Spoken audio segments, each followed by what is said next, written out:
Welcome to Word of Mouth with the one and only Kellen Mataafa. We're also here. I'm joined by my very special co-host, Stephen Peacock. He's over here on the left in the maroon. Hey. We're so happy to be back today. Today we're with one of my best friends in the whole world, Kellen Mataafa, like as aforementioned. Kellen is the owner of Zephyr Barbershop in downtown Birmingham, which is one of the most famous barbershops in the country, which is pretty crazy. I think even in the world. Maybe even in the world. So, Kellen, my question for you to start us off, to kick us off, is what is it like to own one of the coolest things in the city that you live in? I don't think you see it that way. Hold your mic like right around here. Oh. That'd be better. Check. Just somewhere around your chin should be good. Sorry. I've never led worship before. Yeah. I honestly don't think of it like that. I don't think of it that way. So I'd never really had that thought. I do think that Zephyr is really cool, and I think that it's been really cool hearing people's affirmation and just people communicating. Just it's fun reading good reviews and people coming up to me and saying things that are really, really just nice. So I don't know. I mean, it's been great. I mean, it's something that I probably do need to take more time to appreciate and. Mm-hmm. Another thing that I feel like I want to ask you about is, or I just want to thank you for, and besides you owning a space where I have amazing haircuts, is whenever I was like, I think I'm going to start having a podcast. I was literally had maybe one of my first workshop conversations while sitting in a hair while you were cutting my hair a little over a year and a half ago, which is kind of crazy. And then you were like, I've got some stuff, you can have it. And I was like, oh, let me pay for it. And you were like, nah, you can have it. And so I just want to say that we're sitting here having a podcast partially, I mean, not even partially, a pretty big chunk of the reason why we're doing this is because you gave me all your stuff. None of your stuff, really only the headphones ended up working. But still, I will say this. I didn't give them to you forever. Not forever, no. You can have them back whenever you want to have your, because your podcast idea sure that is. People know that I didn't just give them to you, but right. I did. I really don't. You asked me to rent them, and I was like, "That's lame." To rent something from your friend. Your podcast idea is actually brilliant. You want to talk about it? Yeah. Plug yourself. My podcast, that idea that I'll probably never do, but hopefully I get to do. I don't know if I want to talk about it. Okay, we can keep it a secret. That's fair. I don't want to keep it a secret, but I don't know. We do have a lot of listeners, and they might steal it from you, so you don't want to. Yeah. It's okay if you don't want to talk about it. That's a good point, too. Tell us about, you do make content and stuff for your barbershop. What's that like? It's actually probably one of my favorite. It's probably one of my favorite parts of my job. Yeah. Is making the Instagram reels. Actually? Yeah, and it's honestly a lot of people's worst part of their job. They hate it. Right. I tell people often that in another life, I think I would literally just do that. That's crazy. Which is weird. But you literally could get such a big following doing that, especially because you have the aesthetic factor. You could get such a big following doing that where you wouldn't even have to cut hair anymore. Right. Yeah, there's a shop in New York called 12 Pel. Mm-hmm. And they started doing funny videos, and I mean, I'm convinced. I think now they charge like $200 a haircut if they do haircuts. Wow. But I'm convinced that none of them cut hair anymore. That's so interesting. They just make funny videos. What is the most expensive haircut that you can get? What is the? I don't know if that question makes any sense, but I feel like in a market like New York, $200. It's high. That is high there. Yeah, I mean it's for a barber for a short haircut. Yeah. I do think that like New York. I mean, you're probably still $100 isn't crazy. That's crazy. I do think $200. I think is pushing. I think that's where. I mean, like I said, these guys have kind of made it to this celeb kind of barber hair social media account, and so I think that probably drives the price up. But I have friends that charge $100 for a haircut that live in smaller cities like Birmingham. I mean, it's in my opinion, just with my understanding of hair, I do think like, for me, it comes down to if people are willing to pay it, then it's worth it. It's fair. Yeah. Yep. Quite literally, you get to see the supply and demand before your very hands. Yeah. For your very own eyes. Yeah. Okay. So, but the thing I was going to ask you about earlier. So, the thing that I thought about asking you earlier before I wanted to thank you about my podcast equipment is, very first time you cut my hair, you drove to the beach and you cut a bunch of guys' hair for like, I remember you being like, yeah, just pay whatever you want. And then the second time you cut my hair, you drove to my apartment to cut my hair and you cut your finger open. I remember that, specifically you cutting your finger open. And then for years, I went to that house that you lived in whatever the name of that area of Brook Highlands is. And so essentially what I'm trying to say is you grinded for a very, very long time before you opened up your own shop. So are there days where you're sitting in your shop and you're just like, man, I really hustled for this? Like kind of like you're looking at your mountain that you just climbed kind of vibe?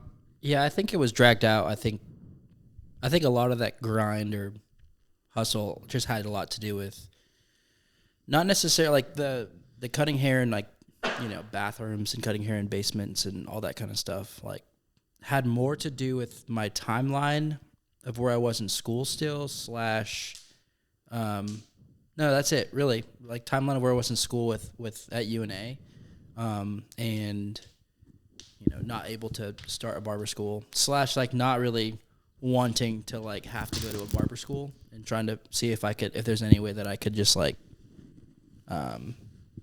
somehow do like some sort of apprenticeship or something like that. Yeah. I think I really fought against wanting to go to barber school because I learned how to cut hair really just I don't know if I would say self-taught, but I really learned by going and hanging out at Greasy Hands in Florence and then watching these guys asking questions and then going to my basement with my friends and just mimicking what I saw. And to a point where I kept doing that, and eventually I like was able to cut hair well.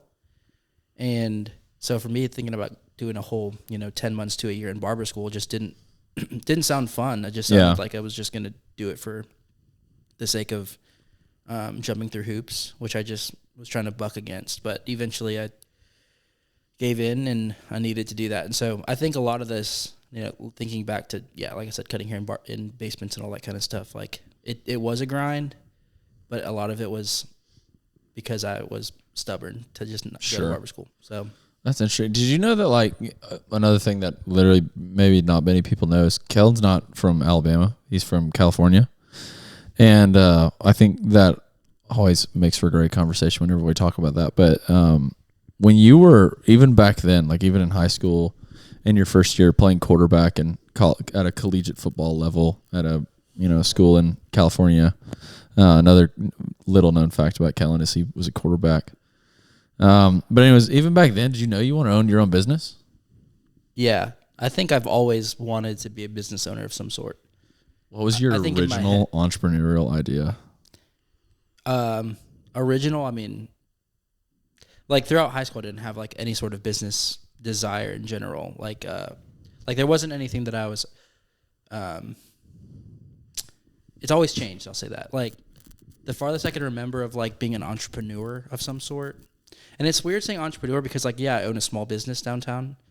But, like, when I think, in my head, when I think entrepreneur, I'm not thinking of, like, people who own small businesses. I'm just thinking of, like, people who, are driving crazy cars on like hustle Instagram. kings. Yeah. And so, I think...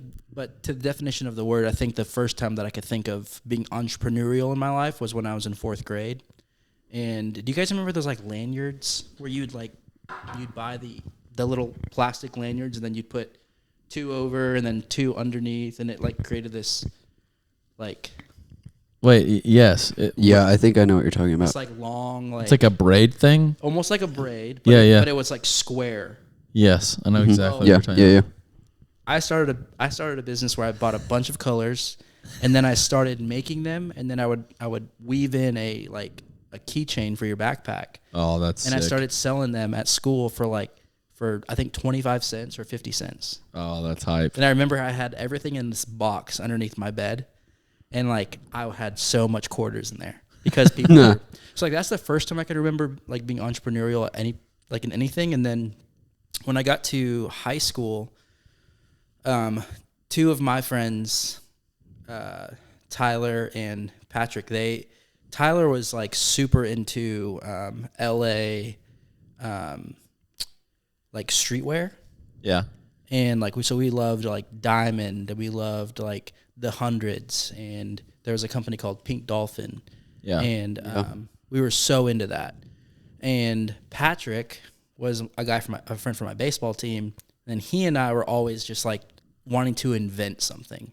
Like that was our goal, was like we thought about like, what if we made, I remember this one specifically is, I was like, what if we made a baseball bat and like designed our own baseball bat? And we literally talked about it for like a few months, and then that kind of died out.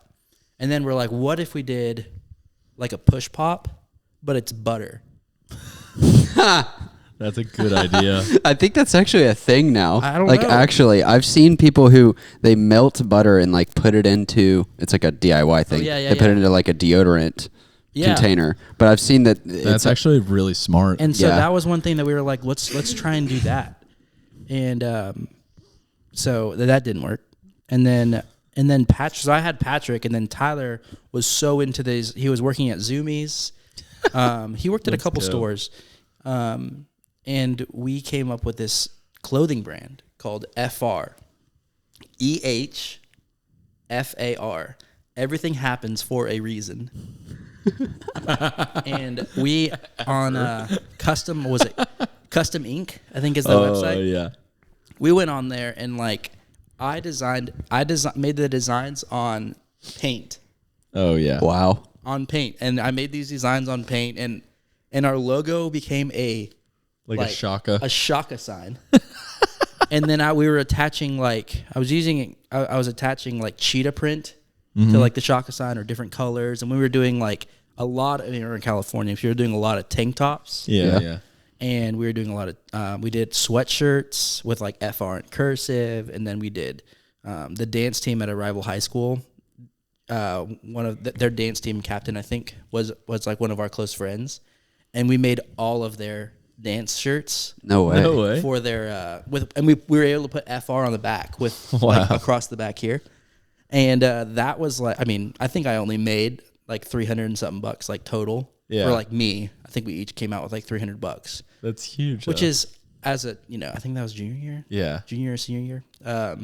That was like another spark of like, I want to make something. Like I want to make something, and I want to provide like value in a way, but I want to like kind of leave. I don't know if it's like, I've been trying to think about this for years. I think even just since Zephyr started, like, do like, what am I wanting out of this? Am I wanting like to leave my like, legacy is not the word, but just like find significance in this, or do I just specifically or just simply want to make something cool for other people to experience? And I think that's kind of where I've landed.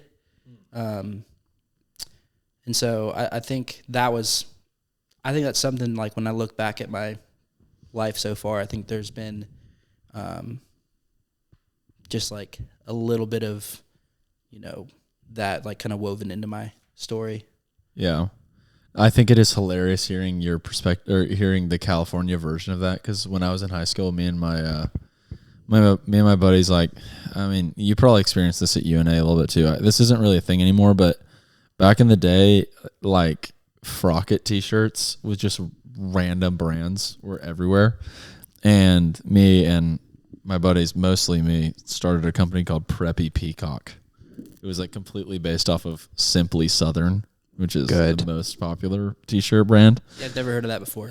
Simply Southern. Simply Southern. Yeah, they're like sell t-shirts at Cracker Barrel and stuff now. But the Simply Southern Shirt Company, Southern Point Co. Like I was so obsessed with that stuff whenever I was in high school, because I just like loved like flaunting this like elegant, like I don't even know how to explain it. Like this elegant, like Southern, like I don't want to use the word debutante, but I feel like that's the only word that's really coming to mind right now.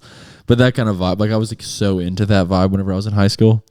But it's hilarious, like I was doing that in high school while you were in California with like a Shaka sign. Everything happens for a reason. Yeah, like rocking cargo shorts. A Zoomies brand idea. It's crazy. I'm trying to.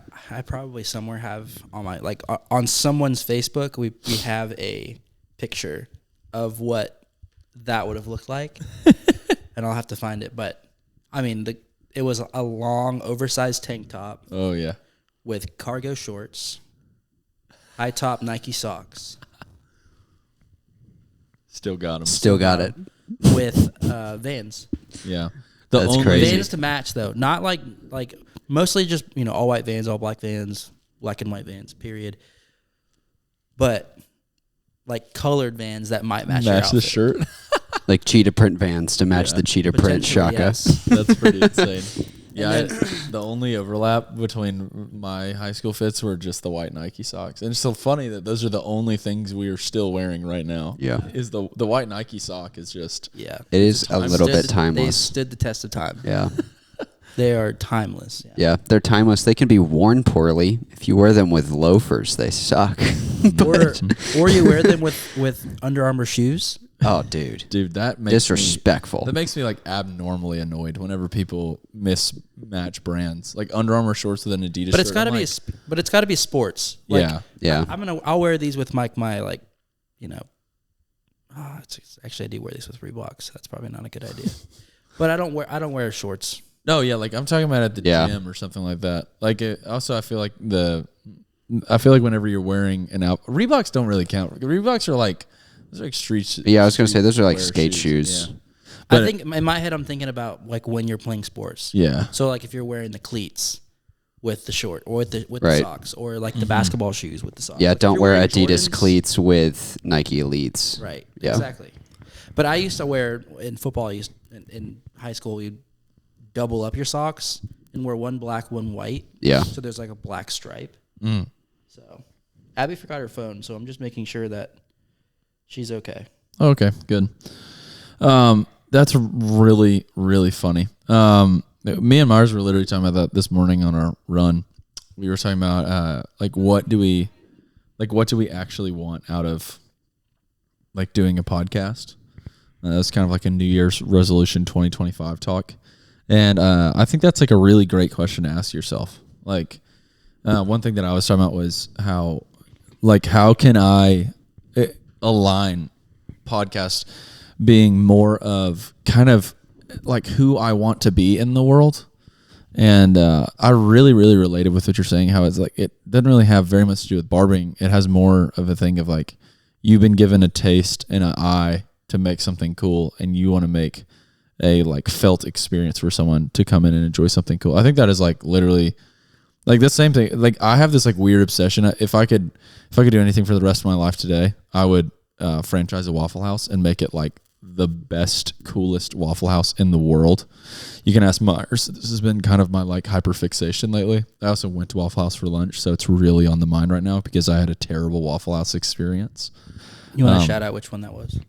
Definitely, I will shout him out because I do think that.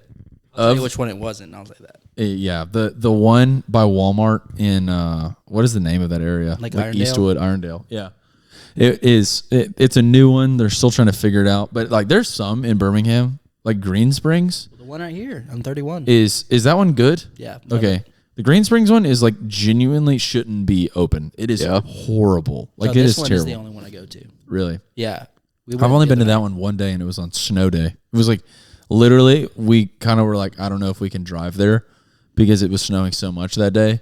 And we still went, and they were just like trucking people in and out of there. It was kind of awesome. It's like one of the only open places. You know our barbershop that our lights, our globe lights, were inspired by Waffle House. Are you serious? Yeah. No way. Dude, they got the aesthetic right, and they've never had to change it. That place is like the people there are freaking in. It's like as almost as if they go and they find like the closest to homeless possible. And they're like, we got to get you working at Waffle House. Like it's kind of crazy, the type of people. And I was talking to my uncle about this over Thanksgiving break, my hyperfixation on owning a cool Waffle House.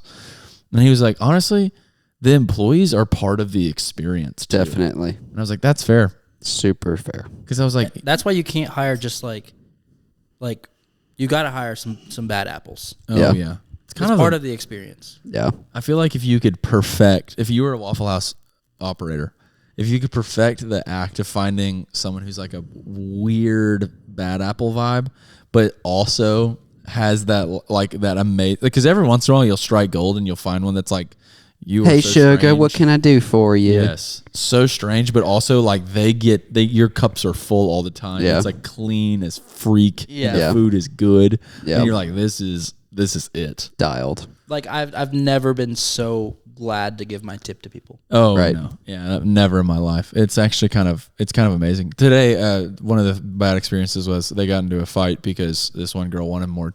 She needs a lot of money right now. Apparently, she was really mad that this girl wouldn't give her tables. So there was 9 people working, and there was 6 people in the restaurant. And you would have thought that like 600 people were in the restaurant by how hard they were working. I genuinely was like talking to Gracie, and I was like, what is going on right now? Like, why? I still don't understand. What if they had some to-go order or something they were working on? Something. I don't know. But it was like strange how many people were in there working, but for how little work it seemed. Like 2 of the people already had their food or tables, so 4 of the 6 people.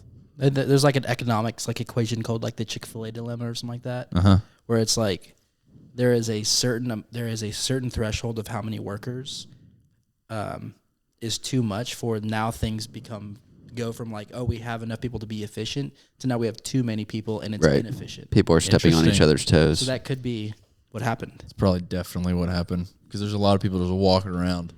Like, there's a girl in front of us and we were just trying to get butter. They brought us her waffles and didn't bring us butter and syrup. And we're like, what? And there's a girl who was like literally from me, maybe even closer than me and you. She was doing dishes. We sat at the bar. She's doing dishes right in front of us. And we were like, excuse me. Absolutely nothing. And then we had to wait for the other girl. She was like mopping on the other side of the restaurant. We were like, whatever. They're robots. Yeah, they're not. Yeah, NPCs. I will say, yeah, robots are, that's the first place they're about to go. Yeah, definitely. Yeah, but anyways, the reason that I brought that up is it has nothing to do with food. Like I'm not a chef or I don't care about food. I just think that giving someone a like restful breakfast and good coffee is like unbelievably top notch. Yeah, I would say a good breakfast place might be just as good of an experience as like a really nice steakhouse. Right. I was gonna say Helen. Yeah, I was gonna say my hyperfixation has been a high service cool gas station. Interesting. Because like QT. The Chick-fil-A. I'm obsessed with QTs. Low key. Like I think about there's like the Chevron in downtown Edgewood, Homewood. Yeah. That's like got burglar bars on the windows, but it's right next to like Dawson Memorial and like everything around there is like super bougie. And it's like, why is this like ratchet gas station here? I think if you go to like nice parts of town or like some of the nice beach towns down on 30A and you stick like a cool gas station where like you can order coffees and like get cool snacks for your kids and they have like trendy drinks and stuff like that, I think that would be awesome. I think that there's something to that though. I think that like lately I've been like not considering, but just thinking through like places like our barbershop is cool because the barbershop is nostalgic. Like the barbershop is one of those things that like we've had around for a long time and there's so much nostalgia filled in that. Yeah. And I think like Waffle House and like diners are so cool because they have the nostalgia to it. Yeah. And I think that just taking pretty normal I would say just like I don't know what other word I'd use, but just like normal things of our life that we just kind of go through and just giving it a vibe change or giving it like an aesthetic change. Normal places that people have to go for their day-to-days. I mean, I've literally thought about randomly. I was like, man, what if like there was a low light, and this is not going to be cool. What if there was like kind of like a low light, good music, kind of vibey grocery store? Yes. Oh my gosh. Yes. I'm like, that is taking a like very normal thing. And like you're drawing people in because of the vibe alone. Like Scott at work, he's like, he doesn't even really care about the food quality of places most of the time. He just cares about the vibe. He like just cares about how he's going to experience the place, which like I relate to that. I'll be honest. I mean, I disagree with like, sorry, Scott, I don't disagree with you. I think vibes matter, but like you've somehow found a way to argue with I'm Scott. personally not. I know. I'm personally not gonna choose a place that has bad food just for good vibes. But I will say that like that place with good vibes, even if they have bad food, are gonna last. Yeah. People are gonna be drawn to it, and I don't know. I just think that taking things like that and just making it a gas station and making it vibey, of some sort, and changing one thing, giving people experience. Like, there's this book called The Power of Moments. Have you heard of it? I think I have. Yeah. No, I never. I think it's on my Goodreads list. There's a book called The Power of Moments that like it basically just describes how one little experience, whether it be like a business or, you know, just somewhere random hotel, can really draw you back to it, and like it's worth it. And so I think that was one thing that like when I was thinking through Zephyr, I was like trying to find like what is going to be our moment that like people are like, this is why I come here. And I think every business should have that. And I don't know what it is. I can tell you right now what it is. What is it? At Zephyr.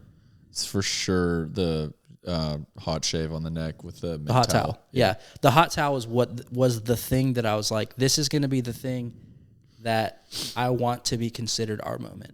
For kids that come to the barbershop, it's probably the Coke. Right. Yeah. You know?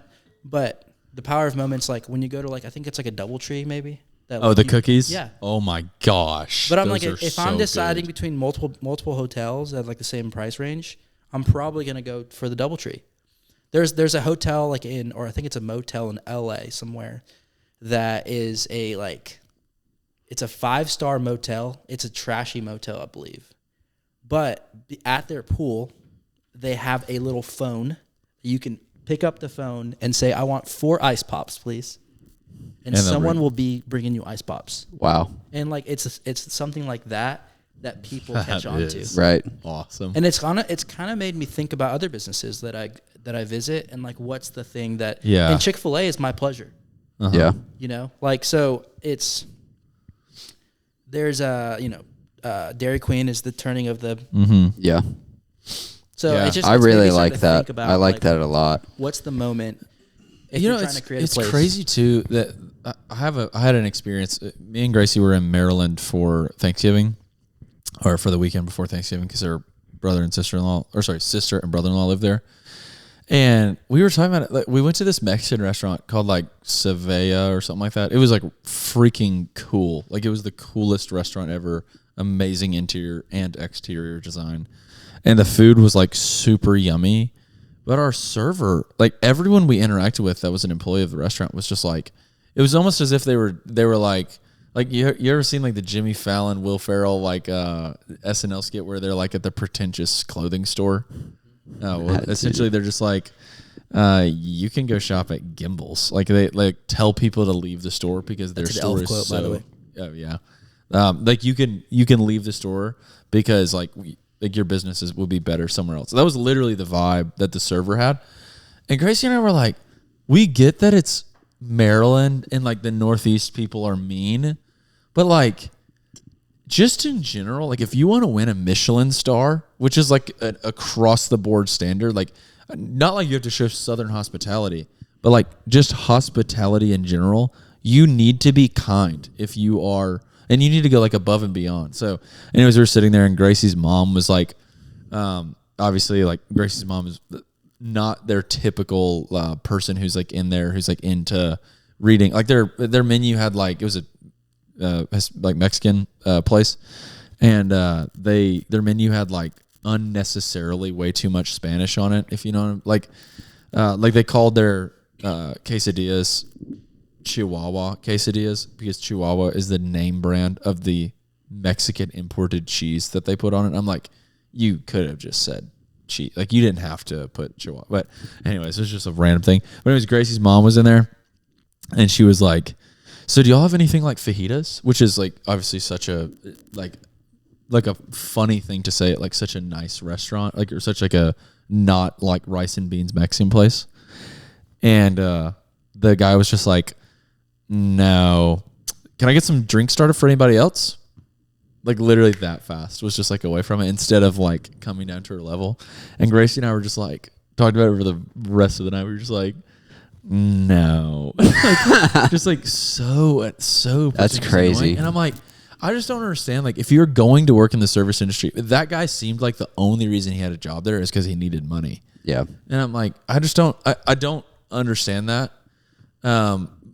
So anyways, I guess out of that natural segue, like, why do you care about that? Because you could make arguably the same amount of money and not do stuff like that. So like, why did you want to have those moments? It's called the service industry.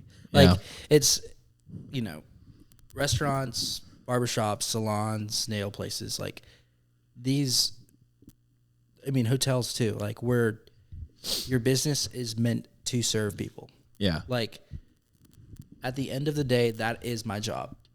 Like, is how can I best serve these people that are coming into our business? And I think every business should feel that way. And I do think, at the end of the day, yeah, we have to make money, right? And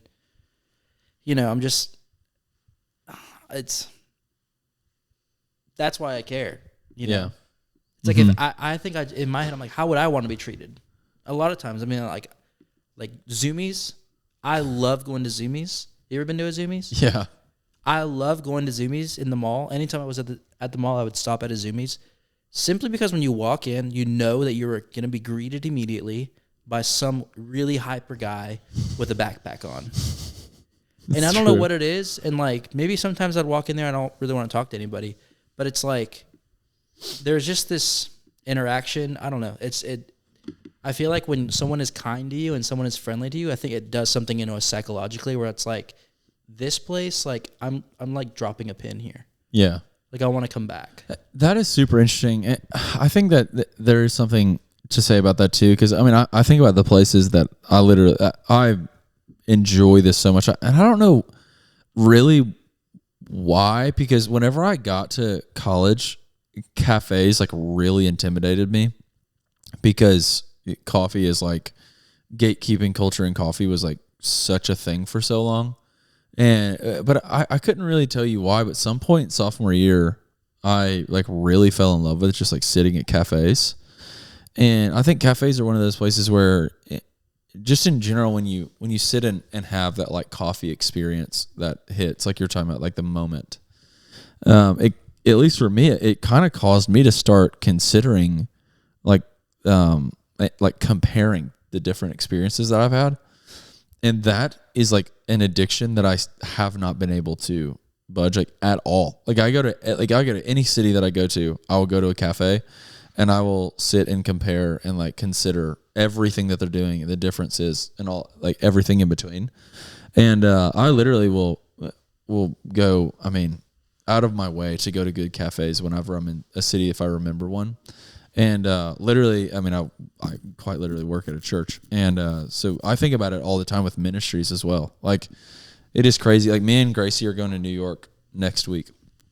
And we are so excited to go to Oaks Church in Brooklyn. Because whenever we went there, there was like a girl who came up to us and was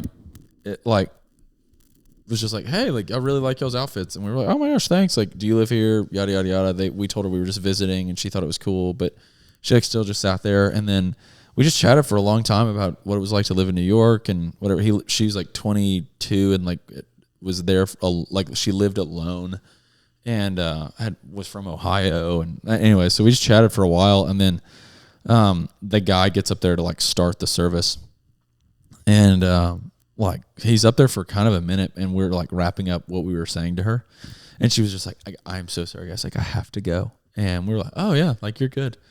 Thinking that she was just going to like go to her seat and sit because the service was starting. She was leading worship at the church, but she just like had sat there in this like non-pretentious way, where I've been to like other churches where there's like a green room in the depths of the building where like that's where the worship leader and the guitarist and the pastor are. They don't interact with like the people at all. But like this church literally was, it looked like Sidetrack. It was so beautiful. It looked like Zephyr or something like that. Like you could tell everything was handmade. And anyways, the people like were awesome. And but anyways, we're going to New York next week, and one of the things we're most excited to do in New York City with like endless possibilities in entertainment. We're so excited to go back to this church, and it's just funny that's what's stuck in our mind. But anyways, Moments is like such a big deal. That is such a cool perspective. Like I was talking to the Carnleys the other day, and they made it a point, and I'm interested to hear like what your experience was like, because Carnley literally was on this podcast like 3 episodes ago or something, and we talked about this. But he was essentially saying, like, if you start with your why, then if the money doesn't come through, then, like, you'll still keep going. But if you start with the finances, when the money stops going through, like, you just pack up and leave. So did you explore that type of stuff with Carnley, like, whenever you were doing the graphic design thing? Or when did you kind of make that ethos about Zephyr? And for context, Josh Carnley did the design for all of Zephyr's branding. Yeah, they did all our branding. They even... So So what happened with the Carnleys was, I was at first I was going to open up a Greasy Hands in Birmingham.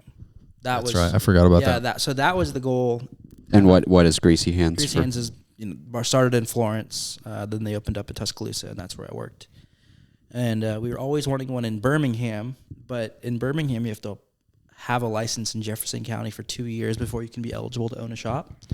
And so... Yeah, I forgot about that. And so basically my goal, I'm just going to go to Birmingham. I'm going to, Abby's there already. So I'm going to go to school, hold this license for 2 years, and then I'll open up Greasy Hands. And I got to a point where I was like, I think I want... And I think this is what I was talking about earlier, just like wanting to create something. And so love Greasy Hands. I think it's such a great brand. But I was like, I want to create something that is new, that is like special to Birmingham, that I really feel like I could have some sort of like, it feels like something that I've done. Yeah. And I don't know if that was just like selfish or like I said, wanting like significance or whatever, but regardless, that's what I decided. And so I told Austin at Greasy Hands, owner of Greasy Hands, that's what I was going to do. And long story short, I realized like financially it was just going to be too big of a hill to climb. And so I reached back out to Austin and asked if he wanted to partner with me on on a new brand. I didn't know it was Zephyr at that point. That was Birmingham. I kind of pitched that at him, and he was like, let's do it. And so Austin also owns Zephyr with me, but I'd already started the conversation with the Carnleys, just talking through like, hey, I'm wanting to do a barbershop. It's Birmingham. I want it to feel like it's like Birmingham is home. I don't know if I necessarily want something that is like gonna have like Birmingham ties in the name or anything like that necessarily. I'm like down to explore that, but I'd for sure just like, this is the vibe that I want it to be. Like I want it to kind of have this Southwest, almost California, very chill, a lot of like, I think like greens maybe, but like more like Southwest, like browns and greens maybe. And I don't even know if I said colors. I think I just said that vibe. And so, and one of the things that they probably still do is help with naming. And I didn't have a name. At that point, I was like, maybe I'll call it Kellen's. I don't know. Like, naming is also hard. Yeah, like it's kind of, you just pick something. It's like, it's so difficult. Did we think word of mouth is like the coolest name ever? We're like, no, we just like, I don't know. I think originally we said we were gonna try and only do word of mouth marketing. Yeah. And then we kind of decided to do social media. It was originally supposed to be the Curiosity Plague. Or something like that. Yeah. Yeah. But naming is hard. So that's really cool that they actually do that. And they're so good. Like, I don't think people really, that was my first experience, like experiencing like people in that world that like are just straight up just talented. You know what I'm saying? And so like I like spit my vision, for the shop. And then I was already kind of working alongside David Baker Architects on like design a little bit, but I think David Baker also kind of, they needed a little bit more to go off of. Yeah. And so I was kind of at the same time just trying to balance those two things. Then Austin came on board, and he kind of caught up. And then we just had this, we met one time. Like we're ready for our naming presentation. They gave me, I think, 5 different names to choose from. And then they each one they explained why they like chose that one. Maybe like goods and bads of them. What could be, and then I think in that also like gave color palette. And then once we figured out name, I think they went back to quite literally the drawing board, and then they did an actual branding design. That's funny, drawing board. And so just but watching, talking to them through that, them asking questions, kind of trying to get to the depth of what I'm wanting to make, what I'm wanting to create. And, I think that as they've rebranded to Matey, they've focused on location-based. Yeah. Destination based places. And I think that's such a beautiful way of explaining what we're talking about too with the moments. Yeah. Because if Zephyr, what it looks like right now, think about if it was just called Birmingham Barber Co. and the color scheme was black, and I had just black chairs in there, and it's just even if it had honestly it looked exactly the same. No sky. If you just take the skylight out, it just gets exceptionally worse too. Well, think about if the space itself looks exactly the same. It was called Birmingham Barber Co. and it was just black and white color scheme. Yeah. It's just way different. Yeah. It's also crazy too. That's actually fast. Wait, sorry. Before I move on, I want to ask this. Can you say any of the other names, or is that breaking violation with him? I'm curious what they came up with. There was, so the space that Zephyr's in at one point was a chicken. I don't know if I'd call it a slaughterhouse, but it was a butcher kind of thing. Yeah, there was chicken, something like that. Yeah, some sort of chicken. I don't know if it was processing or what. Yeah, which actually John, his uncle or his grandfather used to work there. No, wow. When it was that. That's crazy. He literally has a pencil that has the address of our building. Wow. Do you know, have you ever watched The Intern? It's a movie with Anne Hathaway and what's that guy's name? The really famous guy that's in it. Yeah, Robert De Niro. Yeah, Robert De Niro. I think he's 80 and has a kid right now. Robert De Niro. Oh wow. Yeah, I didn't know that. But anyways, Robert De Niro he's a 85-year-old retirement intern at this place, and at the end of the movie, they the punchline is it's a new startup. Interesting. But it's a new startup, but he leaves. Or he somehow she figures out that he worked there whenever it was the newspaper building factory before it was her new startup website, and the reason he interned there is because he worked there for 40 years, and it was this crazy moment in the movie. So anyways, it's great movie, Intern. There's your plug. But and there's the whole story, so you don't have to watch it. But but they were gonna call it something about that. Bantam, which is a baby. What is a bantam? Male chicken? I don't know anything about chickens. That's pretty cool. But I don't know if you looked at me thinking that I know about chickens, I don't know about chickens. You guys are from Alabama, so maybe I'm from Mississippi. Okay, so you should definitely know about chickens. But Bantam Barber would have been would have been one of them, and because one of the pitfalls of that was I don't like boxing, I'm not a boxing fan, and they were hey bantamweight is a very popular weight class in boxing, and so people are going to be asking that question. And in my head, I was no, this is I love the name, I love the it's called alliteration, Bantam Barber. Yeah. But he looked at you. I wasn't going to do it. You're yeah, not for chickens. I know vocabulary. I don't know chickens. So that was one of them. Wow. That's pretty cool. Honestly, they're so freaking brilliant. Awesome. It's actually insane how brilliant they are. Yeah. Yeah. For sure. Okay, and the other thing I was going to talk about a second ago, I've been in Birmingham my whole freaking life, and you've been here for quite a while. How many years now? 7 years? 8 years? Birmingham? Yeah. Almost 6. 6. Wow. Okay. I overshot that. 2019. And you went to UNA, so I'm sure you were like familiar like throughout college too. But like, I mean, I've been in Birmingham my whole life, and June, Zephyr, Last Call, David Baker Architects, and then whatever the name of it. Lock. Yeah. That's like a construction firm or something. General contractor. Like that has nothing that cool has ever existed in Birmingham in the history of Birmingham. Actually, Lock, I mean, I've never been in there, but if you look through the window, they have like cool art on the walls and stuff. Yeah, it's kind of like unexpected for a general contractor. How cool their office is. Like, it's crazy to me that, you know, you're playing, and then also Jimmy, like, it's also wild too, because like Jimmy and you waited so long. Well, I mean, you said it was 3 years, which in the grand scheme of it isn't that long, but that's a long time to wait to open up a business. Jimmy's the same way. Like, Jimmy has been working in coffee in Birmingham for literally forever, and probably since he was in middle school. Yeah, probably since right after he got off the Domino's 11 job. years old. Was it Domino's or Pizza Hut that he said he worked at? I think it was Pizza Hut. Yeah, and he worked or Papa John. It was Papa John. It was Papa John's. That's what it was. And he worked at Captain D's.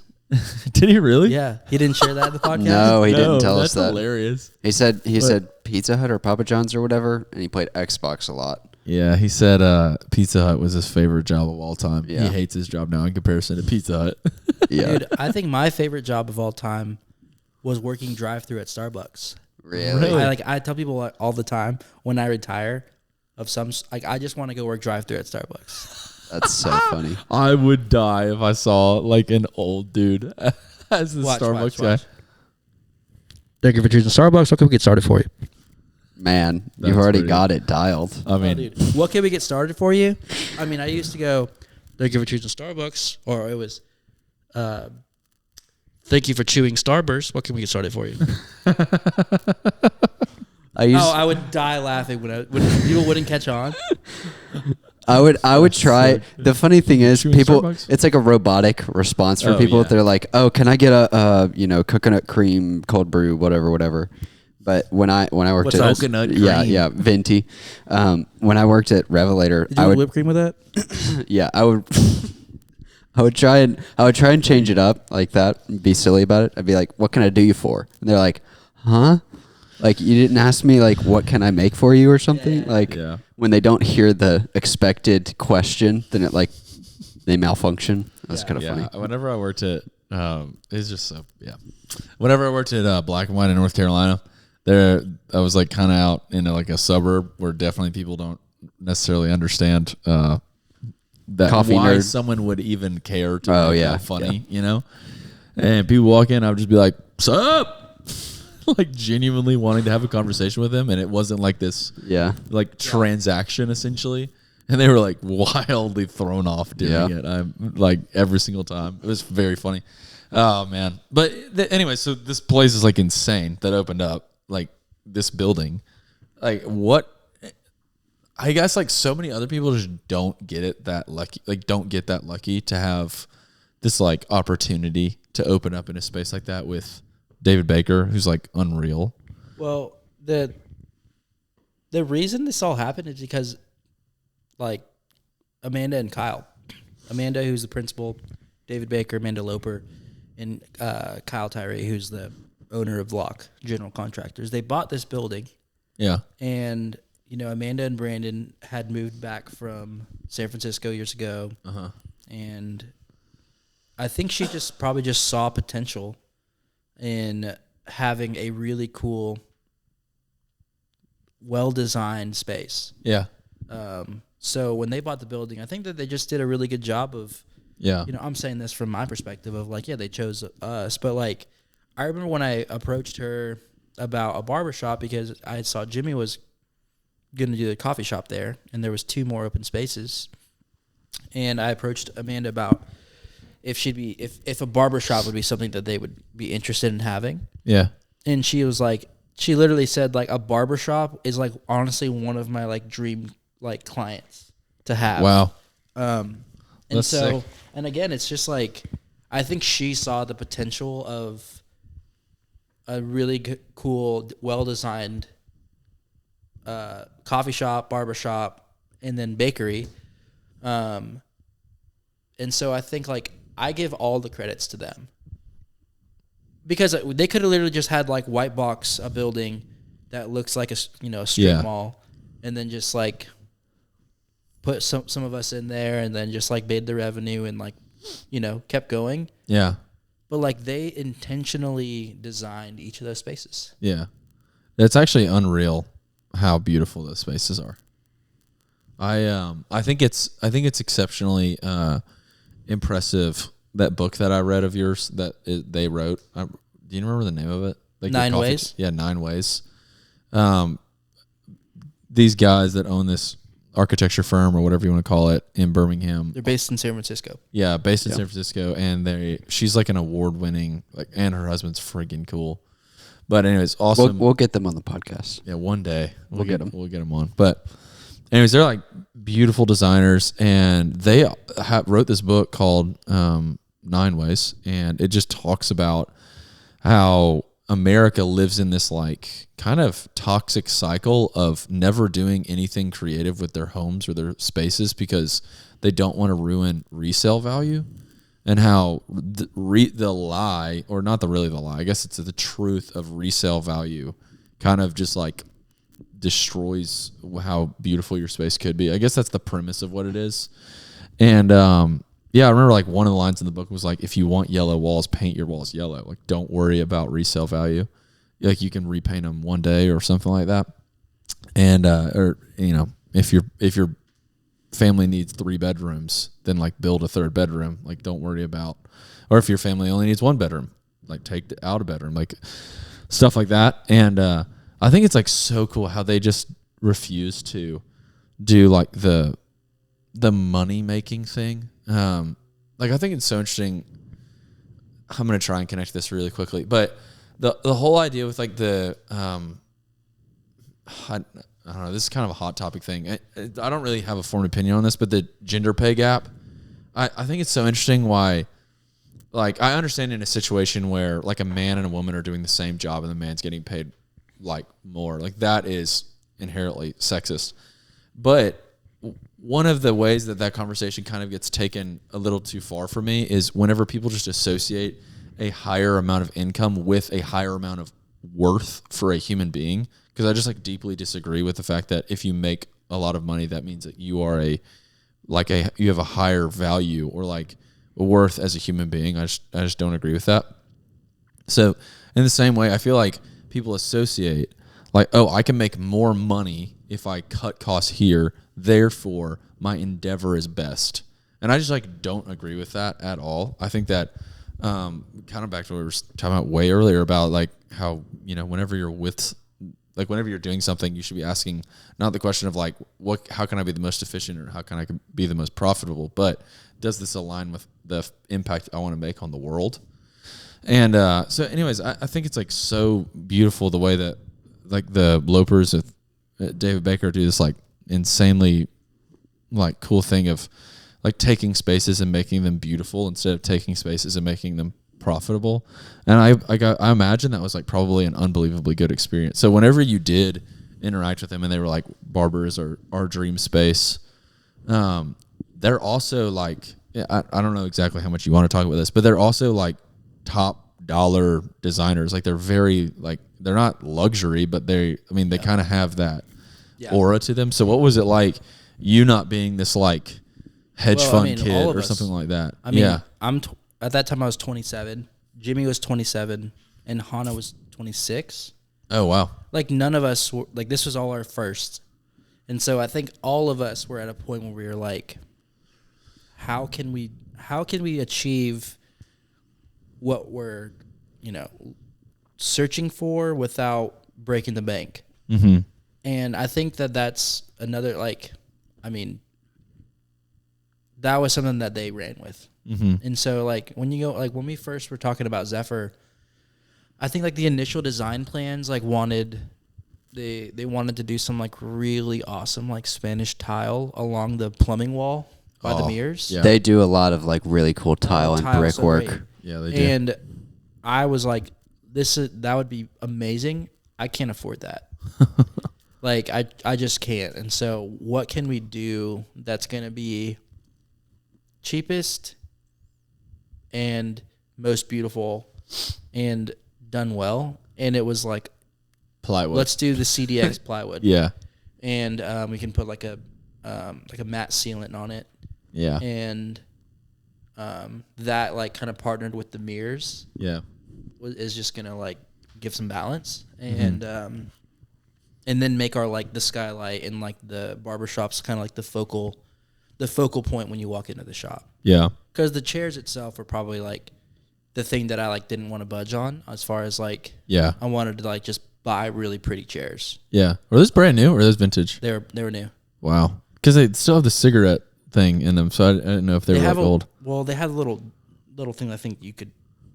That little cigarette thing, I think, is where you could attach a cigarette, like I see. Ashtray. I guess like also I don't know. Do people still smoke, or is it just not allowed with like code to have cigarettes, or do barbershops still have cigarettes inside? No, I don't think you can smoke anywhere inside. Yeah, I didn't think so either. Also, why did you get rid of the plants in the skylight? I noticed that last time I was there. Because I didn't want to get up there anymore in water. I was trying to get rid of the ladder, and I eventually did. I was trying to get rid of the ladder because it was just taking up space. Yeah. And so I knew that like I had to get the plants down. And the plants up there were just like they were getting fried. Yeah. And when I pulled them down, I think I only have like a few left that like they just killed it all. They were all so just much sunlight. Like where you can't, if you're down below, you can't see. But like there was like you can see some of the nice ones that are hanging around the side of the planter, but like when I pulled them down, like it's just dirt. Like, I was gonna say you probably, if you're gonna have that much direct sunlight, you need cacti, but then cacti don't hang down and do like the cool thing that you were wanting them to. So yeah, well the cacti. At first we put some plants up there that weren't any in the cacti family, and those were just dead. Yeah, and then we replaced them with ones that that are kind of in that cacti. Do y'all still have that huge cactus y'all got at that like? No, it's gone. What happened to it? We got rid of it. It got mealybugs. What is that? You ever seen like little white bugs on plants? Those are called mealybugs, and they just like destroy the plant. Like I think they just like eat the plant. Dude, that's a bummer. I think that cactus was freaking beautiful. You had it was huge. The one that you had in your apartment, and yeah. Dude, that place is cool too. Yeah, but anyways, I think that is literally so cool that they were able to work with you in that. I think CDX plywood is the most beautiful raw product on earth. And I am very. I'm interested if I'll think that's cringe about myself one day. I think that's like the thing that I'm the most nervous to be like, man, I had way too much plywood in my house. Like maybe one day I'll hate it, but I don't know though. I think wood is so pretty. But I'm thinking about what you're talking about with cost cutting, Steven, because like we talked about this with Josh Carnley about how like profit and making money is like the water and the food of a business. Like you have to have it to survive, but if that's the purpose of the business, then it's typically not going to be like the best business because, like we're talking about, I think the purpose of a business should be to serve people and like add value to the world. And so I think I'm just kind of thinking through this out loud mostly, but adding value for cheap or that's like counterproductive. Well, right? I think I don't know. I'm just trying to think about like cost cutting can be a good thing because sometimes you have waste and you have excess and you need to increase the efficiency in your business. But if you cost cut and then decrease value, then it's probably not worth cost cutting. Yeah, but I think it depends on what you're decreasing value on and right. what you can replace, like what your replacement is gonna like, you know. Like an example for us was like when I first opened Zephyr. You're fine. When I first opened Zephyr, I had Le Labo hand soap in the bathroom. I remember that. And it was great. But I realized very quickly, hand soap goes by quick. And I can't do Le Labo hand soap anymore. Because we don't charge $200 a haircut. But stuff like that, like but I replaced it with the first-hand supply, which is what we were already getting for our shampoo. And I like it so equally. Good. I mean, and That is one thing, bro. I'm gonna call out Jimmy real quick. Specifically, he worked at Captain D, so he can take it. But Jimmy did the same thing. Jimmy did rainwater, Miss Myers for a long time, and then that was what he did. They have Cintas though, and now they don't do it anymore. They do like the thing. No. They have this. It's still in that like very fancy bottle that Silverstone like stoneware did, but it is like the cheap airport orange soap that I think smells like actual butt cheeks, and it's like such a bummer. But it's probably part of their contract with Cintas. That's the thing. It's like, I hear you, but I'm also like I don't know if. Sorry, I'm not trying to like argue against what you're saying, because I like the pushback. You're a business owner. I'm not. Well, because I agree with what you're saying as far as like, where I was going to go with that too is like if push comes to shove, I'm going to like keep the same container and put a different soap in it. Sure. Yeah. And it's going to be cheaper. I mean, as long as it smells okay, and maybe that's the problem. If like that orangey stuff still smelled good, you wouldn't really be thinking about that. Yeah. Nor is it going to deter you from going to June. Right. Their hand soap in their bathroom. No, I'm just not going to wash my hands whenever I poop. So. Or that. I'll just say like that's one of those things where like Cintas I think is. Mm-hmm. I think it's interesting too. Another thing I was thinking about, I'd love to hear your thoughts on this, Myers, if it goes with what you're talking about, is June runs out of stuff all the time. I love June. I think June's amazing. And I was just like, man, like Sidetrack never runs out of anything. And but obviously I don't know the volume difference or anything like that. But Cafe Elliott, who I also think is like a perfect cafe, they run out of stuff. They sell out and they just close. And I was like trying to figure out. I was like, is it good? Like, is it okay to get frustrated? I mean, I'm not ever going to get frustrated if somebody reads anything, but is it okay, like I'm thinking about for just some random Amanda that comes into June at 2:00 after a Saturday morning rush. Is it okay for her to get upset that they're out of whatever it is? Or is that just like inherently annoying? And I was like trying to figure out what is. I think it depends on the way that you communicate that to your customers and whether or not, like some people do that on purpose. Like Supreme sells out of all their t-shirts on purpose because they want to increase demand and they want demand to stay high so that it's like, it's a limited edition thing. You have to like get on the website and you have to buy things right away or else you don't get it. And like Elliot, it's like we're gonna sell these until we're gonna sell French toast on Saturday morning until we sell out. Yeah. Like if you say that, then people know like, oh, I might show up and they might be out of French toast at 10 a.m. because they've been open for 3 hours. So I think it kind of depends because like Revelator would run out of stuff, but it was like because they didn't pay the milk company, so then the milk company didn't bring their next shipment of milk. Yeah. Like that is bad business, but you can do it in a way that's like it's not necessarily a bad thing. Yeah. Depending on how you communicate it to your customers. And you can also like if it's an accident, just say it's an accident and own up to it. Don't like try and fudge your way through it. So I think it just depends on the way that you communicate it to people. The other day, Gracie's friend at work was like went to Starbucks. And this is obviously a very different experience because Starbucks is corporately owned, and I think it's a public company, and so it's not the same. But anyways, she was so excited. It was the first day that the Christmas cups came out, so I guess it was like 2 or 3 weeks ago. She goes down. There's a Starbucks in the UAB. And Gracie works at UAB as a nurse, and anyways, they go to the nurse at Starbucks, and she's like, "Hey, can I get a peppermint mocha or whatever she gets, grande?" And then their Christmas cups had came in tall and in venti, but they hadn't come in grande. She got the cup and she was like so mad. So she was like, "Hey, can you remake this in a tall or a venti?" And they're like, "I'm sorry, like no." And then also her her friend was with her and she had gotten a drink in a grande as well. They hadn't made it yet. And they were like, "Hey, can you just make this in a tall or a venti?" And they were like, "No, I'm sorry." And the second part, I was like pretty annoyed by. But I was like, is it okay to get it? Like, where in the line, like, is it okay to just be like the customer's always right? And then also, because because that is something that I felt like that's like one of those lies. It's kind of like, whenever your parents would get mad at you for having the light on in the backseat because they couldn't see in the car. Like, that's just straight up. That just doesn't bother people. I don't know why my parents got so mad. It's like one of these lies that you're told whenever you grow up and you don't figure out till you're an adult. Like, especially the one where the customer's always right. Like, I've never been treated that way anywhere I've ever gone. Like, people get mad at me anytime that I ask for anything at a restaurant because they just want, like, path of least resistance. Like, they're trying to have a work day unbothered, which I totally understand. But I don't know.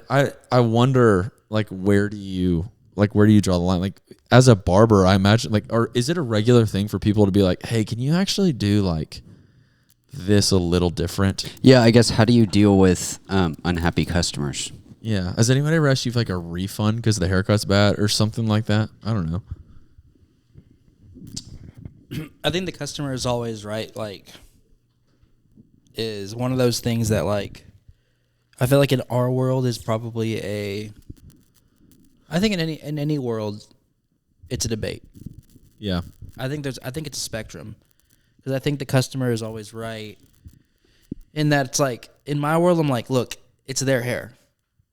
Yeah. At the end of the day, this isn't my haircut. Like, this is their haircut. And so, yes, I'm not going to just, like, buzz someone's head because I think they would look good with a buzz cut.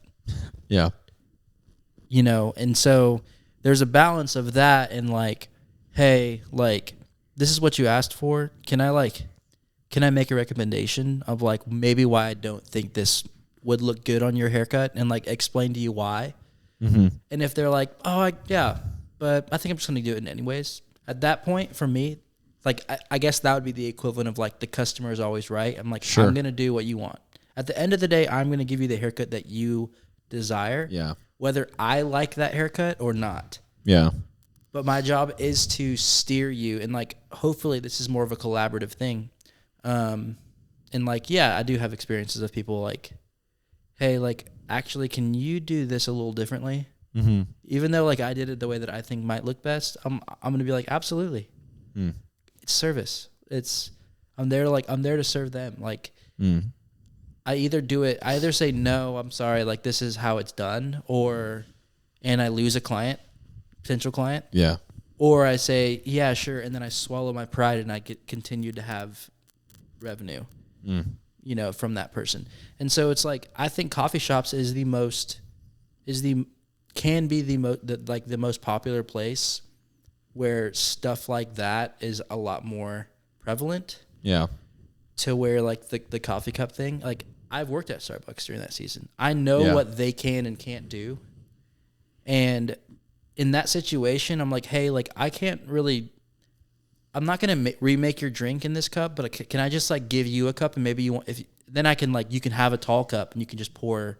That point, like, that's where the service comes in. That's where the customer service. Instead of just being like, no, sorry. It's also like from the company perspective, you need to give your employees enough freedom to be able to do that. Because that person might have said no because, like, their manager would chew them out if they found out they gave away a cup. Yeah. Even though a cup costs, like, 10 cents or something. But it wouldn't matter. Yeah, it wouldn't matter because it's, like, the principle of it. Well, and Starbucks has a customer's always right kind of thing. Yeah. Like, the amount of times, like, Starbucks customer service, most of the time, pretty solid. I would say the same thing. Yeah. It's like, most of the time, it's like the person on the other side of the It's actually crazy to me. Drive-through, like, the person on the drive-through, the person at the front, like, they're engaging, they're smiley most of the time. Yeah. Sometimes they're not. Sometimes they're not in a good mood. Like, but the amount of times when I was working there that, like, I would see a person that I'm working with, like, I know that customer's wrong. They know that customer's wrong, and they're like, and their response is, "Oh yeah, absolutely. Like, I'll do that," and then they walk away and they turn on their microphone and, like, this mother effer. Because it's like, but that's again, it comes down to, like, this is a customer service job. Yeah, I think it's so interesting the amount of modifications that people do to Starbucks drinks. Man, it's really interesting. My wife is one of them. And she likes her oat milkshake and espresso, or it's some drink like that. She likes it this certain way with this certain cold foam and this certain amount of pumps and whatever. And anytime that I honestly feel a lot of conviction about this whenever they do handle it well, because every once in a while we will go in through a drive-through and we'll have to say it out loud, like half pump, oat milk, whatever, light foam, all that crap. And they're just like so chill punching it in the screen. And they're really good at it too, honestly. They like do it and they're just like, all right, cool. Like anything else? And I'm like, because if I was at a cafe and if I got like more than 2 modifications on a drink, I was like, why are you even here? Like, just go make your own coffee. But that always bothered me about myself, not about them, because I was like, why? Like, they're here, like they're coming to like spend money on something they definitely could make at home, and like I have a chance to interact with them. Like, why am I so? Why? Like, I never understood like why that frustrated me so much. But Starbucks customer service is unbelievably good. Well, with the modification thing, like the baristas themselves are always trying out new things themselves, and so they are very particular with like their own drinks. Yeah, and so they get it. Like they're like, oh, I actually like my sister had been working at Starbucks for a while, and recently I was asking her about how they do their vanilla sweet cream, and she was telling me, but then she was talking about this drink she's been doing lately.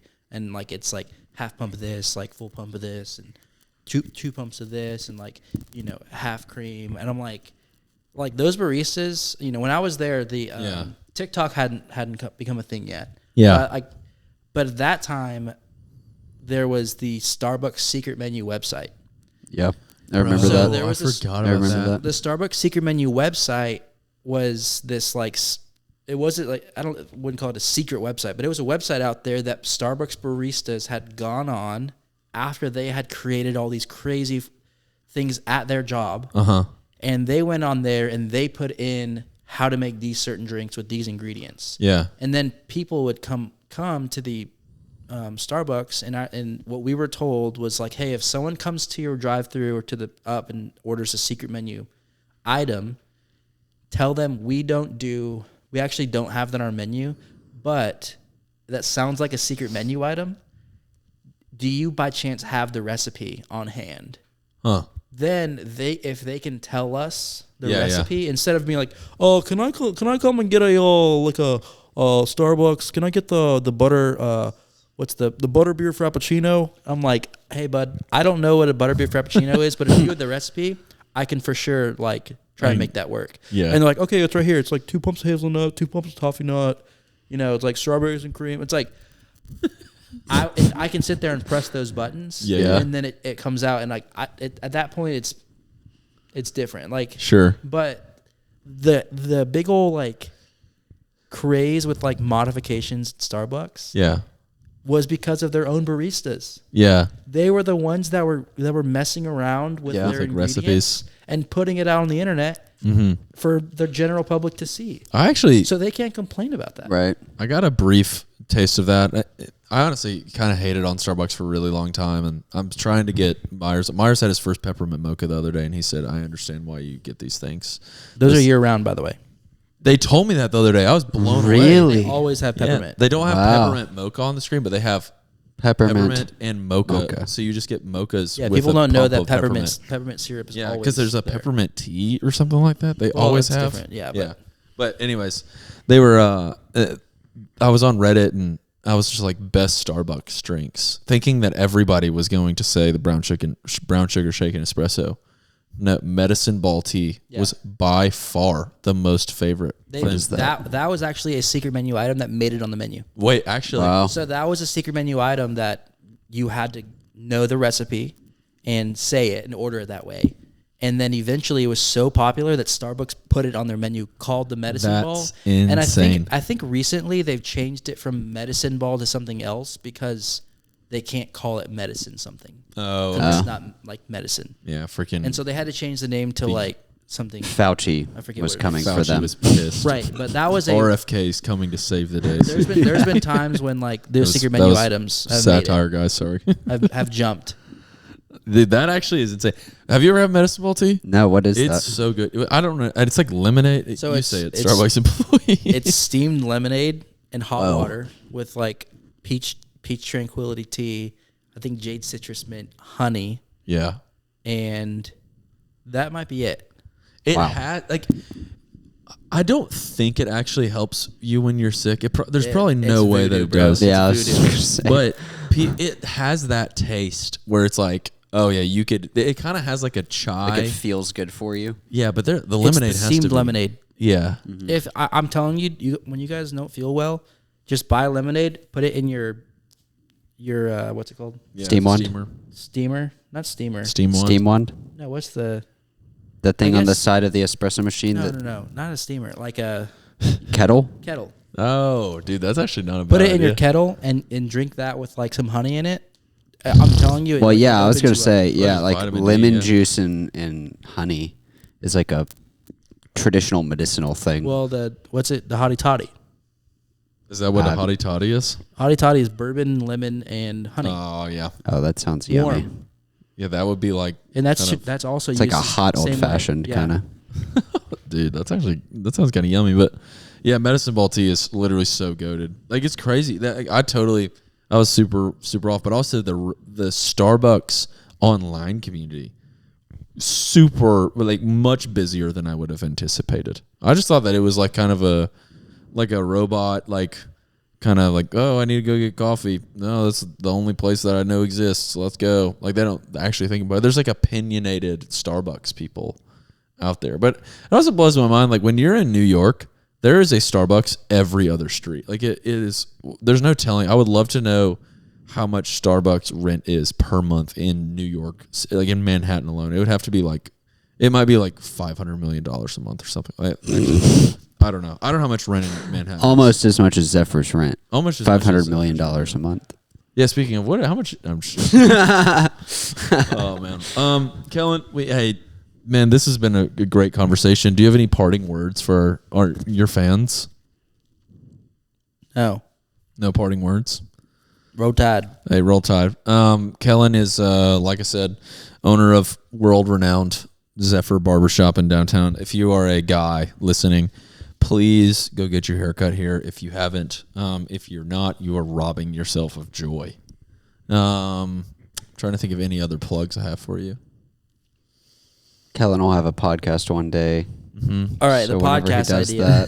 No. Just hold on to it for a little bit longer. Well, I honestly. Okay. Yeah, it'll make sense. So anyways, yeah, like really enjoyed having you on. We talked about a lot of amazing things. Talked about owning a small business. Talked about what it's like to start a small business. We talked about what it's like to have a cool space and, give out positive chakras into the world. So obviously beginning with Ephra and now FR. in the terms of, sorry, FR. Yeah. FR. And now in the likes of Zephyr Barber. Shout out Josh Carnley again. Shout out Amanda Loper. I can't wait till we have you on the podcast one day. And yeah, man. Mars, you got anything? FR kind of is similar to Zephyr. Zephyr. It's funny when people don't know how to say Zephyr and they're talking to me when I'm cutting their hair. And they're like, Zephyr? It's nervous. Like they're just like, oh, so like how long have you had to Zephyr?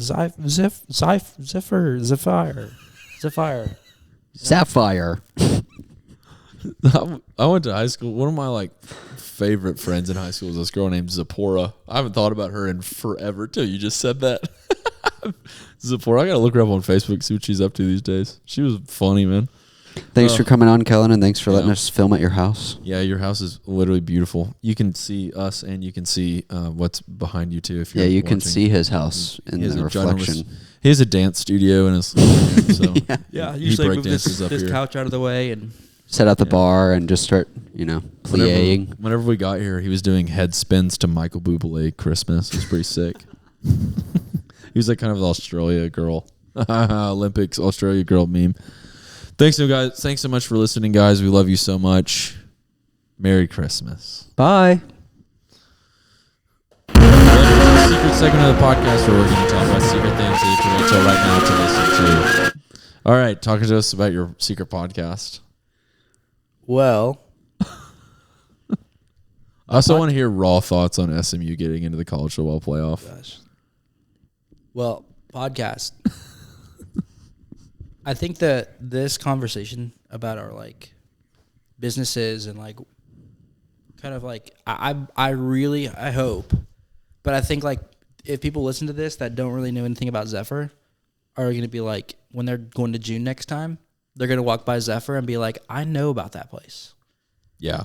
Like I know who the guy that owns this is. I know like how it started. I have more of a background of this business and this person that started it and kind of what it took to go like put into it, like why he cares a lot about it, that he cares about serving, that he cares about the moments thing. Like they're going to be more likely to like give it a shot or send someone there, you know? For sure. And so I think for me, like if I'm thinking about at some point doing some sort of podcast where I'm interviewing local, mostly restaurant owners. Yeah. I just feel like we've got such amazing restaurants in Birmingham, and restaurants, coffee shops, different places, and just kind of I want to know their story. Like I want to put their story out there and like kind of what they've like put into creating what they've created, so that people around Birmingham have a connection to that place because they have more insight of what it took for this place to become a thing. Yeah. And they're going to be more likely to give it a shot instead of try out, like instead of going to like like a chain place. Sure. And so that's my idea to like, just like I said, it's similar to like how I built this and like how it's like, I am never going to go buy Glossier for myself. Sure. But like, I listened to Glossier's and I was like, I want to buy Abby like all Glossier stuff. Yeah. Or like Outdoor Voices. Yeah. I'm like, I'm going to check their men's section because RIP now because they fricked that girl over, but yeah. Okay. I don't know. But like stuff like that where I'm just like, I listen to this, or it's like Abby listens a lot to the Armchair Expert. And it's like, oh yeah, when you like know about like a certain actor or actress or like an artist of some sort, like, or an author, like I think she's read books because she had listened to a podcast about that author. Yeah. Yeah. I mean, I think that's something really cool about having people on that are like business owners or have something that you can like point people to. Because like you're probably the most service oriented or like the lowest level of entry. I'm thinking about Griffin, like you have to pay him thousands of dollars to get photos done by him, or like Josh, you have to pay him, I'm assuming like thousands of dollars to get your graphic design. I mean, you probably do, Kellen. We're in the secret segment. Do you want to tell everybody how much Josh? I'm kidding. Or like, I don't know. I'm thinking about other people like Sam, my brother, like, I don't know, or like Josh Jones, the wedding photographer. Like there's not really very much of a thing. So I'm really excited to hear what that's like. I do know that June, like people really enjoyed that episode. Like a lot of people listened to that episode too. We need to have Tim on too. Speaking of small coffee shop owners, we should do the coffee shop owners. Yeah. But yeah, that's really cool. I have kind of a dream for this company called Unbiased Be Him, where it's just, I mean, it's like kind of funny because it literally would never make money, because you couldn't take ads because then that would provide bias. But I guess you'd have to have some sort of, I don't know how you would have a membership for that. Like, I don't know how you would even do that. But I mean, it's a magazine subscription. Yeah, I guess that if you market it as like a zine or something like that. But anyways, it's like it's essentially, we would grade every single thing, every single restaurant, coffee shop, barbershop, hotel into 3 different categories, and that is hospitality, quality of product, and vibes. So like Scott could go in there and say like, I value vibes the most, and you get like a top 10 ranking of like restaurants. So like Shoe Shop would be like number 1. Whereas you could probably get on there and be like quality of product. I don't know this, but like maybe Saigon Noodle House, even though it's like really fugly, it would be like a better product or something like that. And then, so anyways, I think that would be like so cool, and it would be so fun to like partner that with people who are being like, hey, like nobody's talking enough about freaking Ranelli's sub shop in 5 Points or something like that. But maybe their owner's a freaking chiller, and if you put a story out there, people would go crazy. Yeah. And I think that there are so many places like, recently I went to like Pita Stop in Caba Heights? Yeah. And I like walked in and like everybody had, is it Greek accents? Yeah. And I was like, this is for sure family, because they were all like talking to each other like they're family. Uh-huh. I'm like, imagine if people are just people knew this story. Yeah. You know, like I just think it's, you know, you might catch people's stories when you're like reading, the Birmingham magazine, or you're reading all these things, but like I think that there's just something to just like kind of having like the raw story of how, you know, Chef, you know, Sean Brock or something like that, just like, you know, where he's failed. Yeah. And how has that affected kind of his like, you know, mental in opening up something new, or like approaching, you know, how does he approach failure? Like just stuff like that, like to where people can just really get to know the who behind their products that they're consuming locally. Like, what if you did, like, I'm just trying to think of, like, the amount of things you could do with Unbiased Be Him. You could literally do, like, anonymous. You could get the coffee shop owners. You could pool them all. And you could promise that it would be anonymous. And then you could have them rank the worst coffee shops. And then you could have, like, cumulative, like, coffee shop owner ranked, like a coach's poll of the worst coffee. I for sure would read that. I'd be like, oh, frick, this is going to get juicy. Yeah. Wow. I don't know. I'm thinking about that. Would be like really cool to have. I was thinking about the opposite of what you were doing too. Like the really cool thing. But also, if somebody was out there just doing bull crap with no story, aka freaking Luca. If you like Luca, you need to read one word about the people who opened it.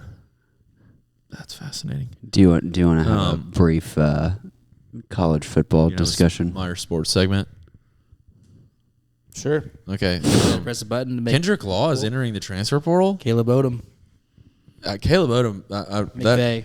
Like I don't Kendrick freaking care Law, about that. But Kendrick Law, like that's crazy. I will say He's Kendrick Law entering the transfer portal, I was expecting, and good for him.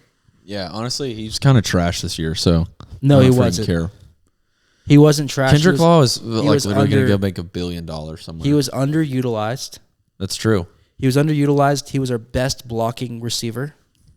I mean, he wasn't where he contributed so much this year blocking. Yeah. That it really did make me sad how like the lack of opportunity he got to have the ball in his hands. Yeah, I don't understand that. Why do you think it's just because they just threw it to Ryan Williams all the time? I don't know. Kellen and I are both huge Alabama football fans, but like a little bit closeted. I don't know if that makes any sense. How are you an Alabama fan if you're from California? You want to know the story? Yeah. Well, I actually hated Alabama when I first moved to Alabama. Alabama football or Alabama State whenever you first moved here. Oh, Alabama football mostly. Like when I first moved to Alabama 10 years ago, I was at UNA, and I had a lot of friends that are Alabama fans. And I had friends that were Auburn fans. And the Alabama fans were so obnoxious. And I was like, I have no reason to be an Alabama fan. I don't care about Alabama. I love the NFL. And I don't really have a college team because I grew up in Southern California. So yes, as a kid, Reggie Bush and Matt Leinart were it was prime time USC. So I rooted for USC, but I never really grew attached to USC that much. And so when I moved to Alabama, I really just didn't care. Yeah. And then I moved to Tuscaloosa. I moved to Tuscaloosa after college, and I worked there for a couple of years. And we cut coaches' hair and we cut players' hair. And at that point, you start seeing these guys outside of, the football field. You're getting to know them a little bit more. And then you're going to the games. So we would get tickets to go to games from people, not necessarily always coaches, but people in the programs would just there might be a guy in the program that mostly Russell cut a lot and Billy cut a lot of those coaches, or not coaches, those just people in the program that would just have extra tickets. And so we would just walk after work on Saturdays. We'd walk to the games. My first year there, I went to every home game. Wow. And so eventually you're what year was that? 2018. So national championship year? We that year we got smashed by Clemson. Oh, that was the 42-16, yeah, and then we beat them. The following year we didn't make the playoff. Oh, interesting. And so, but I went to every home game, and then like at that point, I know some of these people like personally, and I'm starting to say we, and then it was just this like, I don't know what happened, but it just the tide rolled over you. Yeah, I mean, I mean at this point, like I'm so deep, like I'm so stupid deep in this thing now. Like I'm like so in depth. Like I can tell you all the recruits. Yeah, I can tell you who we're trying to recruit for 2026 quarterback right now. Wow, it's like that's pretty deep. I'm to a point where I'm just, but I'm a huge Chargers fan still. So it's like, the Chargers are about to start their game here in about an hour, and who are they playing today? The Chiefs, but. Alabama football is like my dad's a huge my whole family is Alabama fans. Really? Yeah, when my brother started playing football at UNA, my parents started like paying attention to Alabama football, and this was like 2011. Yeah. When they were just like killing it. So they just started rooting for Alabama because my brother was living here. And then since then my parents have been Alabama fans since. And then my brother married a girl that played soccer at Alabama. And so her whole family's Alabama fans. Yeah. And then my brother's and his kids are Alabama fans. My brother is literally the only one that is not an Alabama fan. No way. I didn't know your brother wasn't. He's fought against it. Because I think it's because he's just being like stubborn. Because everyone else does he go for someone else? He, not really, but I think that like he's been in Greenville, South Carolina for so long. I think if he was to claim anyone, it'd be Clemson. But he doesn't really pay attention. Wow. Yeah, frustrating day. He's the guy that's with us though, and he's silent, but he's secretly rooting for us to just get killed. Yeah.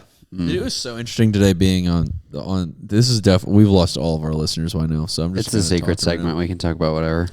But genuinely, I got on Twitter today, and I was like, dude, what are people saying about this? Looked at ESPN college football bracket reveal.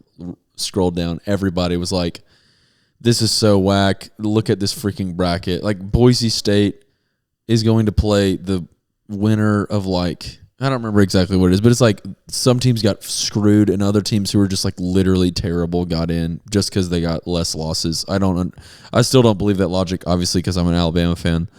But it's like the SEC is so remarkably more difficult than these other teams. But anyways, everybody was agreeing with me on Twitter. Then I got on Instagram, looked at the comments on the same post that ESPN had put on Instagram. Everyone was like, Alabama's out, America wins. Yeah, yes. People hate us. That's something that I've learned in the last week. But it's like how much people Instagram really people are casuals. Sick of us.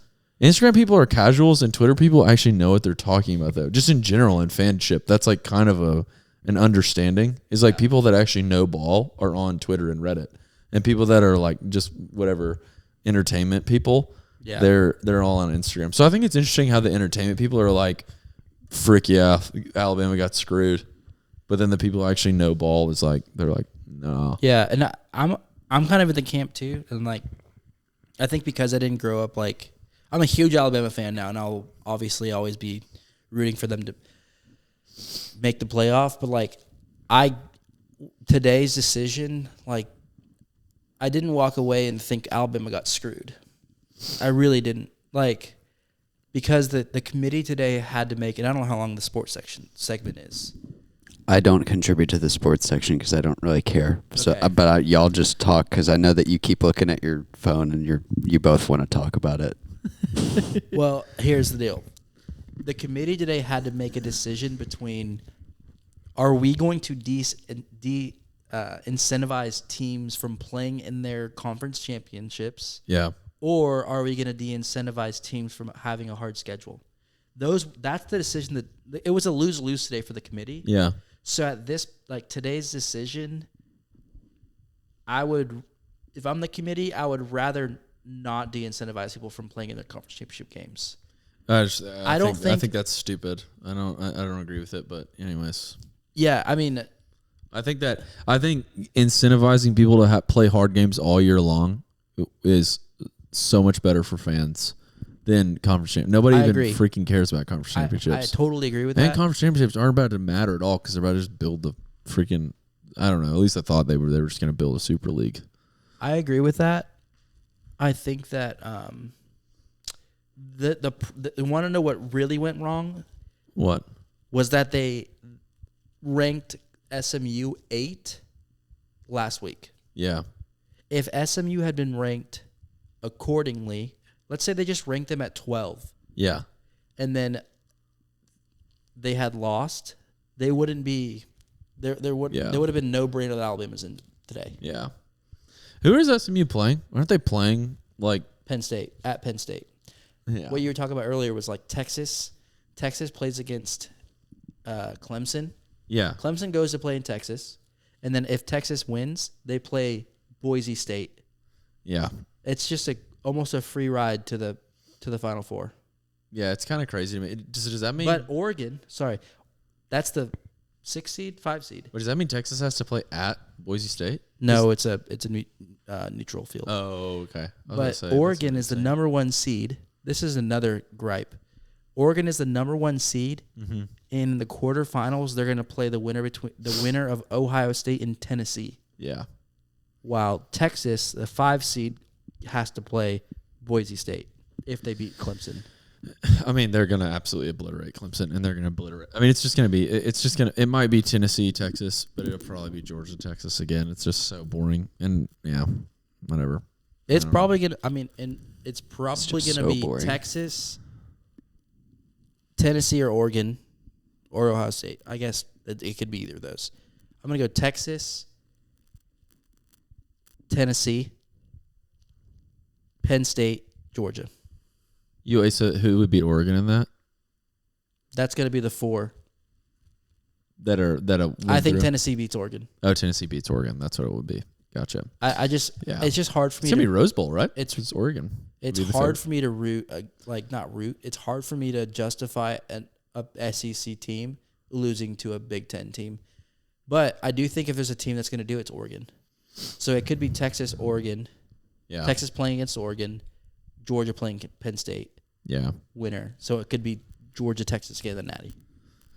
Dude, I just think that if you, like, for example, say SMU and Alabama are in a playoff, and then you play, say you are Georgia, and the winner of SMU and Alabama is about to play you. Do you watch SMU film for a second this week or this month? Absolutely not. You would only be watching Alabama film because everyone would absolutely, without a doubt, beyond any shadow of a doubt, would know that Alabama would win that game. And it's just so irritating to me that they still got in just because of whatever, deserving. Yeah, it is what it is. I will say if there's a team that's in the field right now that could beat Alabama with their quarterback, there's a lot, actually. I think all of them could beat Alabama, to be honest with you. Could be. This Alabama team, I just don't trust it. I just don't. When Alabama plays big games, they literally play so good. And when they play nobodies, they don't. So maybe that would mean that they would play bad against SMU. Jennings, the quarterback for SMU, his speed and his ability to get out of the pocket would give Alabama fits. Yeah. Did you watch the game last night? I thought he was the only good team that played offense for them. I think these games, though, they're determined in the trenches. Yeah. And our offensive line and defensive line, I think, would obliterate them. And that's where you're going to see the offset. It's not going to be in the skill positions per se. Yeah. It's going to be in the offense and defensive line. Yeah. I would be interested if SMU plays Texas, how fast their quarterback would get injured. Not really like how many yards. Like, he obviously would play amazing, but Texas would just sack him every single play. But anyway, we've been talking about sports for 20 minutes. I'm really glad I have that live. One day, 30 years from now, whenever we're both still Alabama fans and buddies, we'll get to go back and listen to this time. 58 out of the top 100 recruits this year are going to SEC schools. That's fascinating. 58 of them are going to SEC schools. That's 58% of the top 100. Yes. 58 out of the top 100. That's good. It's quick math. That means what? 42. Yeah, are going to any other school. It's 42%. That's split between Big 10, Big 12, ACC. Yeah, Mountain West. Whatever. Yeah. And then, I don't know. It's just, how could you hear that and not think there's a bias? Like, the bias is real. 100%. The bias is real. The NFL it's about an first round 8% NFL bias, roughly. You're an idiot. It's about an 8% bias. 5 conferences. 8% bias. I don't know what 5 or 20. So it's 20 minus 58. So about a 38% bias. I'd say. I could talk about Alabama football for another hour, but hey, well, this is the main thing that we have to hold on to. I think his name is Andre DiBonsta, the #1 basketball recruit next year's class. Supposedly going to Alabama next year. They just got rid of his crystal ball to they pulled it from BYU. And our recruiting guy posted on Twitter, early bird gets the ... You know what I mean, Roll Tide, right before it happened. So before the crystal ball got taken He couldn't go to the UNC Alabama game, so he sent his dad to go to the game for him. Yeah. I mean, that's pretty goated. And Alabama absolutely obliterated them. So speaking of Alabama though, we're like projected to land a Gardendale guy from Florida. Oh wait, like the transfer? Defensive tackle. Showtime Kelby Collins? Apparently he Shut up. Apparently. Let's freaking go. But that guy graduated with Sally. That guy's freaking cool. Apparently he's like Alabama's like kind of top of his list. He's kind of like I think he was like a rotation defensive end this year for Florida. He's pretty good. Like Gracie's dad loves him. He was a freshman All-American. He's a freshman right now? He was a freshman All-American. All-American. Wow. Shout out that guy. Showtime Kelby Collins. You know Merritt, Sally's friend that went #1 overall in the professional volleyball draft this year? Kelby Collins, huge crush. Tried to date Merritt all of high school, never did. That's crazy. I would say this whole thing though, the worst thing is the Auburn fans thinking that every player in the portal wants to go to Auburn. It's so freaking funny. The worst part about sports is the team that is the opposite of the one that I like, thinking that their team is good. That's the worst part. Myers got to drive a fast car this weekend. I didn't get to drive it. Or, you know what I mean, drive in. I got to ride in 2 of my dream cars this weekend. It was really cool. Chevy Impala. Mm-hmm. And Toyota Corolla 2018 model. 2018 Toyota Corolla. It's my brother's car, I think. He has a Camry. Whatever. Same thing. Yep, same thing. Hey, guys, thank you so much for listening. We love you guys. I hope you're having a wonderful Christmas. Thanks, Kellen. Thanks, Kellen. I love you. Nobody's ever had a chestnut before.